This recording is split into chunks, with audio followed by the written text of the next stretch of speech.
పెళ్ళైనా పండగైనా వేడుక ఏదైనా పట్టుచీరల ప్రత్యేక వేదిక వారాహి సిల్క్స్. సాంప్రదాయానికి సౌందర్యానికి వారధి. అంటే కష్టాలు అనేవి ఉంటాయి, సుఖాలు ఉంటాయి అన్నారు కదా ఇందాకలా. అంటే మీరు మర్చిపోలేని అనుభవం ఏదైనా ఇండస్ట్రీకి వచ్చిన తర్వాత మర్చిపోలేనిది, అది హంటింగ్ కావచ్చు, లేకపోతే ఒక మెమరబుల్, ఒక పాజిటివ్ సైడ్ కావచ్చు, ఏదైనా ఉందా అండి? అయ్యో బాబోయ్! ఉందండి. 'గీత' అనే ఒక సినిమాకి ఉమ్. ఆ ప్రొడక్షన్ బాయ్ కూర్చొని తింటా ఉంటే తోసాడు అంతే. అది చాలా దారుణం అసలు అది. అంటే కాదు, గీత అనే సినిమాకి యాక్టర్గా వెళ్ళారా మీరు? యాక్టర్‌గా వెళ్ళినప్పుడు బేసిక్‌గా యాక్టర్స్ అందరూ కూర్చొని తింటారు కదా! అవును. ఓకే. లంచ్ లంచ్ బ్రేక్లో తింటున్నారు. తింటా ఉంటే నాకు డైరెక్టర్ తెలుసు, విశ్వ గారని. ఓకే. కూర్చొని తింటా ఉంటే నాది కొంచెం అదే లుంగీ కడ్బని ఎంత ఉంటుంది. ఆహా, కొంచెం correct. మసి మసిగా ఉంటుంది. ఓకే. తాగుబోతు క్యారెక్టర్. ఓకే. వాడు చాలా బూతులు అమ్మ అని తిడుతూ మెడ పట్టుకొని లేపి, "నువ్వు ఎక్కడ కూర్చోవాలో తెలియదేంట్రా" అని లేపి తోసేసాడు. చాలా రూడ్ బిహేవియర్ అది. ఎందుకు ఎందుకు దోస్తాడు? ప్లేట్ పట్టుకొని పడిపోయాను. నేను జూనియర్ ఆర్టిస్ట్ అనుకున్నాను. ఓకే. Junior okay. ఆర్టిస్ట్ అని అలా బిహేవ్ చేయకూడదు కదా! అలా కాదు. మీరు ఆర్టిస్టులు సరే, మన దాంట్లో ఇప్పుడు ఎంత కాదనుకున్నా సినిమా దాంట్లోనే ఈ రకమైన వర్గీకరణ అంతా ఆ! ఉంది. అంటే మనం ఉంది. ఎంత ఎంత కాదనుకున్నా కూడా ఏవో కొన్ని సినిమాలు కొంతమంది, నేను విన్నాను. పవన్ కళ్యాణ్ గారు ఎవరో, అంటే నేను ఆయనతో వర్క్ చేయలేదు గానీ, ఆయన సెట్‌లో ఎప్పుడు వర్క్ చేయలేదు గానీ, ఆయన ఏం తింటారో అందరికి, ఈవెన్ జూనియర్ ఆర్టిస్టులతో సహా, టెక్నీషియన్‌లతో సహా, అసిస్టెంట్‌లతో సహా అదే ఫుడ్ అందరికి ఉండాలని. ఇలా కొంతమంది ఉంటారు. కానీ ఇప్పుడు ఏ ఎవరు ఏ డైరెక్టర్ గాని, ఏ ప్రొడ్యూసర్ గాని అవతల వాళ్ళని అవమానించమని అనరు గానీ, వీళ్ళు మధ్యలో ఉండేవాళ్ళు కొన్ని సార్లు అలా ప్రవర్తిస్తూ ఉంటారు. ప్రొడక్షన్ వాళ్ళకి కూడా సెన్స్ ఉంటది. కానీ ఆ హ్మ్. అబ్బాయి ఎవరో కొత్తోడు అయి ఉంటాడు ఆ ఆ! టైంలో. అలా అంటే తోయడంతో మీరు మామూలుగా ఆర్టిస్టులతో కలిసి కూర్చొని తింటున్నారా ఆ రోజు? నాకు తెలిసిన వాళ్ళు మాక్సిమం ఉన్నవాళ్ళు. ఓకే. అక్కడ నువ్వు జూనియర్ ఆర్టిస్ట్ కాబట్టి ఇక్కడ తినకూడదు అన్నట్టు తోసాడా? ఆ! తోస్తే ఎందుకు? పడిపోయాను నేను. పడిపోయిన ఓహ్! తర్వాత వాడు అనుకోండి, నా గెటప్ చూసి అనుకున్నాడు. ఓకే. నేనెళ్ళి జూనియర్ ఆర్టిస్ట్ లైన్‌లో నిలబడి వాళ్ళు చాలా హ్మ్. ఏదో ఇచ్చారు. తిన్న తర్వాత ఇది ఉదయం జరిగింది. హ్మ్. మధ్యాహ్నం టైంకి ఆ డే అంతా షూట్ నా మీదే ఉండే. హ్మ్. మధ్యాహ్నం టైంకి డైలాగ్స్ అన్ని నా మీదే ఉన్నాయి. హ్మ్. చాలా స్పీడ్‌గా చెప్పేసాం. డైరెక్టర్ చాలా ఇంప్రెస్ అయ్యాడు. హ్మ్. ఇంప్రెస్ అయిన తర్వాత మధ్యాహ్నం భోజనానికి కూర్చున్నప్పుడు ఎందుకు మళ్ళీ తోసేస్తాడేమో హ్మ్. అని చెప్పి ఒక ప్లేట్ పట్టుకొని జూనియర్ ఆర్టిస్ట్ లైన్‌లోకి వెళ్ళిపోయా. ఓకే. వెళ్ళిపోతే వచ్చి ఇలా పట్టుకున్నాడు. మళ్ళీ ఎవరు భయమేసింది. ఆయన? ఆయన ఆయనే. కుర్రోడే ఆ ఆ! అబ్బాయి. భయం ప్రొడక్షన్ బాయ్. భయమేసింది. ఆ! మళ్ళీ తోసేస్తాడ్రా బాబు. సారీ సార్, మీరు పెద్ద ఆర్టిస్ట్ అని తెలీదు అన్నాడు. పెద్ద ఆర్టిస్టా? ఓహో! డైలాగ్ చెప్పిన ఆర్టిస్టా? ఓకే. ఓకే అనుకున్నా. ఓకే. అంటే మీ గెటప్ చూసి ఎవడో అనుకున్నా సార్. కానీ ఓ అలా ముష్టోడిలా తోసి కనిపించాను నేను అంటాడు కొంచెం. ఆహా! తీసుకెళ్ళి కూర్చొని చికెన్ అది వేసి పెట్టాడు భోజనం. చాలా పెయిన్‌ఫుల్ మొమెంట్. తోసేయడం అనేది కరెక్ట్ కాదు కదండీ. ఎవరైనా అన్నం తినేటప్పుడు అసలు ఇంకోటి క్యాస్ట్ కూడా చాలా మంది చూసారు సార్. ఆ! క్యాస్ట్ అనేది మీరు ఎదుర్కొన్నారా? అన్ అంటే క్యాస్ట్ అని కాదు గాని మనకి రెడ్డు, నాయుడు ఇది కాదు మనం. హ్మ్. ఈ బ్యాచ్. అయితే సర్లే ఒక సినిమా ఆల్‌మోస్ట్ ఫైనల్ అయిపోయిన తర్వాత ఆయన హ్మ్. బయటకొచ్చి, "ఓకే నాయుడు గారు." నాయుడు గారు. హ్మ్. "ఓకే రెడ్డి గారు కాదండి. ఓకే చౌదరి గారు కాదండి. కలుద్దాం సార్ రేపు అడ్వాన్స్ తీసుకుంటూ వచ్చాను." నెక్స్ట్ డే నుంచి కాల్లే. ఫస్ట్ డైరెక్షన్ ట్రయల్స్‌లో చాలా పెద్ద ప్రొడక్షన్ అది. చాలా పెద్ద ప్రొడక్షన్. ఓకే రెడ్డి గారు, ఓకే నాయుడు నాయుడు గారు, గారు, ఓకే చౌదరి గారు, ఓకే వర్మ గారు అన్నాడు. 4 మనం ఆ కాదని 4 తెలిసి, కాదని చెప్పగానే నమస్తే సార్ అన్నాడు. వెళ్ళిపోమన్నాడు. అబ్బా! రీకాల్ లేదు. అప్పుడు అర్థమైంది నాకు. ఓహో! ఆ! ఇక్కడ ఉంది. చదువుకోలేదు ఈళ్ళింకా. లక్కీగా పెద్ద పెద్ద ప్రొడ్యూసర్‌లే. ఇది ఎంత కాలం క్రితం అండి?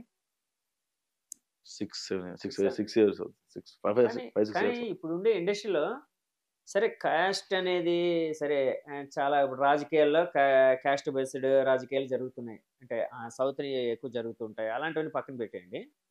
అంటే కాస్ట్ అనేది యాక్చువల్‌గా ఒక ప్రముఖ పాత్ర ప్రతి దాంట్లో కూడాన. అవును. ఉంది. కానీ సినిమా ఫీల్డ్‌లో కూడా, ఎందుకంటే సినిమా ఫీల్డ్ అనేది ఇప్పుడు ఈ క్యాస్ట్, ఆ క్యాస్ట్ అని కాదు. అంటే ఫ్రాంక్‌గా చెప్తే వాడి వలన ఒక డైరెక్టర్‌ని పెట్టుకునేటప్పుడు ఆ డైరెక్టర్ వలన డబ్బులు తేగలుగుతాడు లేదా? ఆ డైరెక్టరు సినిమాని తీయగలుగుతాడు లేదా? అన్నదే చూస్తూ ఉంటారు కదా! సో, అలాంటిది అంటే ఇప్పుడు మీరు ఎదుర్కొన్నానన్నారు 6 ఏళ్ల క్రితం. అవును. ఇప్పటికి ఏమైనా చేంజ్ అయినట్టు ఏ ఏమైనా చి అనిపిస్తుందా? లేకపోతే యాస్ ఇట్ ఈజ్ అలాగే ఉందనిపిస్తుందా? ఇప్పుడొస్తున్న యంగ్‌స్టర్స్ ఎవరైతే డైరెక్టర్‌లు అవుతున్నారో హ్మ్. వాళ్ళు మనకి క్యారెక్టర్‌కి తన రిక్వైర్మెంట్ అనేది చూస్తున్నారు తప్ప, హ్మ్. పాత వాళ్ళు ఉంటారు కదండీ! పాత డైరెక్టర్స్ వీళ్ళంతా హ్మ్. కాస్ట్ ఇంకా చచ్చిపోతారు అందరూను.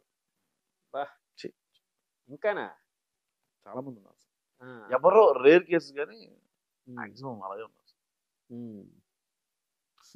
కొంతమంది మంచి వాళ్ళు ఉన్నారు చూడు. కో డైరెక్టర్స్ నాకు తెలిసిన అవును. కొంతమంది ఉన్నారు. వాళ్ళు సర్లే వీడేదో అని ఛాన్స్ ఇచ్చిన వాళ్ళు చాలా మంది ఉన్నారు, కానీ చాలా మంది క్యాస్ట్ బేస్డ్ అవకాశాలు ఇచ్చారు. నేను రీసెంట్ గా ఒక సినిమా జరగదు, అడ్వాన్స్ కూడా తీసుకున్నా సినిమా.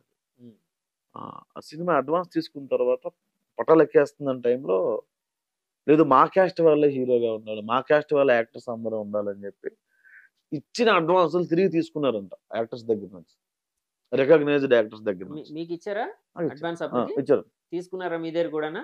నాకు అదైతే ఫోన్ చేశారు నాకు, మీరు నా డేట్లు బ్లాక్ చేసుకున్నారు ఏమో, నేను వాళ్ళు ఏదో కొంచెం ఏదో బ్యాక్ డ్రాప్ ఏదో ఉంది, సెటిల్మెంట్ బ్యాచ్ ఏదో అన్నారు, చూసుకుందాం భయ్యారండి. అలా ఉన్నారండి చాలా 40-50 దాటిన వాళ్ళకే పెంట, ఇప్పుడు వస్తున్న వాళ్ళు లేదు. అసలు ఇప్పుడు యాక్చువల్గా నిజం చెప్తే సినిమా ఇండస్ట్రీ అనేది పూర్వంతో పోలిస్తే ఇప్పుడు చాలా హెల్దీగా ఉంది. టాలెంట్ ఉంది అంటే వాడు ఎవడు ఏంటి వాడి బ్యాక్గ్రౌండ్ తో సంబంధం లేదండి. వాడు నిజంగా టాలెంటెడ్ అనుకుంటే అవకాశాలు వస్తున్నాయి, ఇస్తున్నారు కూడా. ఇప్పుడు యంగ్స్టర్స్ ఇంతమంది వచ్చి అవకాశాలు అంటే బయటకు వస్తున్నారంటే అదే కారణం. ఇప్పుడు కానీ ఇలాంటి చోట కూడా ఇలాంటివి జరుగుతున్నాయంటే ఒక విధంగా విచిత్రంగానే ఉంది. మీకు తెలియదా సార్ క్యాస్ట్ లేదా ఇక్కడ? అంటే నేను ఎప్పుడు ఎదుర్కోలేదు కానీ ఇప్పుడు కూడా అంటే బయటికి అనరు, అమ్మో బయటికి అనరు, కోల్డ్ వారు అది బయటికి ఎవ్వడు నువ్వు మా కాస్ట్ కాదు నువ్వు దొబ్బే అనరు. లేకపోతే ఇలా తడుముతారు జంజి ఉందా లేదా, పప్పు రుబ్బుతుంటారు అక్కడ, అంతే సార్. ఇంటి పేరు బట్టి ఇంటి పేర్లు ఏముందండి. ఇప్పుడు ఒక ఇంటి పేరు చాలా క్యాస్ట్లలో ఉంటది, అది కామన్ గా ఉంటది. అంటే చాలా మందికి తెలియని విషయం. అమ్మో అక్కడతో అయిపోరు. ఇప్పుడు బెహరా అనే క్యాస్ట్ చాలా దాంట్లో ఉంది. తెలుసా కదా? ఎక్కడ ఏ ఊరు అంటే ఊరిని బట్టి. నాన్నగారు ఏం చేస్తుంటారు అట్లా అక్కడ పుట్టి పూర్వతలో చేస్తారు అవసరం. నాన్న బయోపిక్ తీస్తున్నావా,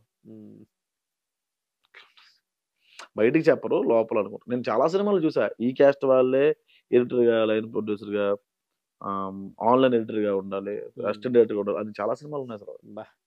చాలా సీనియర్ డైరెక్టర్స్ వాళ్ళు ఇంకా బతుకున్నారు మన దృష్టి. అంటే కొంతమంది లేండి, అందరూ కాదు కానీ అందరూ కాదు కొంతమంది. అంటే ఎందుకంటే మనం జనరలైజ్ చేసేకూడదు. అవును. ఎందుకంటే కొంతమంది సరే ఈ రకమైన ఇది ఉండే వాళ్ళు కొంతమంది ఉన్నారు. అలాగే ఇప్పుడు మారుతి గారు మీకు అంటే ఫోన్ చేసి ఇలా మా ఫ్యామిలీ అందరూ మా మిస్సెస్ అందరూ ఫ్యాన్ అనేటప్పుడు ఎలా అనిపించింది? ఫోన్ చేసి పిలిపించారా? ఆఫీస్కి పిలిపించారు. వెళ్ళిన తర్వాత చాలా పెద్ద డైరెక్టర్ పిలిచి అప్లాజ్ ఇచ్చారు. చాలా ఫ్రెండ్లీగా ఉంటాడు ఆయన, చాలా డౌన్ టు ఎర్త్. నాకు మంచి ఫ్రెండ్ ఆయన. కథ కూడా ఉంటే చెప్పు, చేసుకో, డైరెక్షన్ చేసుకో అన్నారు. మధ్యలో కొన్ని కమిట్మెంట్స్ ఉన్నాయి సార్. ఓకే, అన్ని అయిపోయాక వెళ్ళి కూర్చుంటాను సార్ అన్న. కమిట్మెంట్స్ అంటే మిగతా సినిమాలు రాస్తున్నా, సో ఇవన్నీ సబ్మిట్ చేసిన తర్వాత నేను నా కథ మీద కంప్లీట్ కూర్చోవాలి అట్లా.